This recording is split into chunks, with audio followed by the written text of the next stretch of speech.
ये Malegaon municipal corporation में body खत्म होने, मेयर का और कारपोरेटर का इख्तियार खत्म होने 3 साल से ज्यादा का अरसा हो गया। अगर कारपोरेटरों की मेयाद खत्म होती है तो इस शहर का एमएलए इस शहर का जिम्मेदार होता है, कारपोरेशनों के अधिकारियों को काम करवाने का जिम्मेदार इस शहर का एमएलए होता है। मैं आज आपको एक बड़ी जिम्मेदारी से बात बताने जा रहा हूं कि मोसा पुल पर जहां पर बकरे के गोश्त की दुकान है, छावनी पुलिस स्टेशन के बाजू में जहां पर प्रभाग नंबर 1 का ऑफिस है, उसके सामने बकरे के गोश्त की दुकान है। उसके पास जो मैदान है वहां पर 7 करोड़ रुपए की लागत लगाकर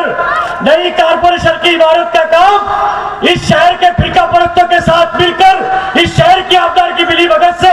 वहां पर नई कारपोरेशन का काम होने जा रहा है। दोस्तों और साथियों, जिस हमारी कारपोरेशन को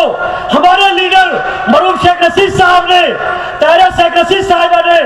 मौलाना अब्दुल कलाम आजाद का नाम दिया था, वो नाम को खत्म करने की एक साजिश इस शहर के एमएलए ने फिरका परस्तों से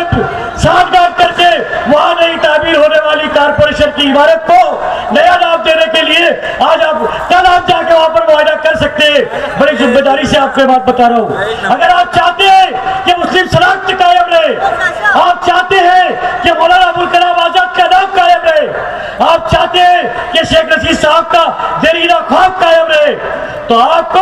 आने वाले वक्त में ऐसे फिरका परस्त के साथ साठगांठ करके मुस्लिम शनाख्त को नेस्तनाबूद करने वाले इस ठोगी मुफ्ती को सबक सिखाने के लिए कमर बस्ता होना होगा।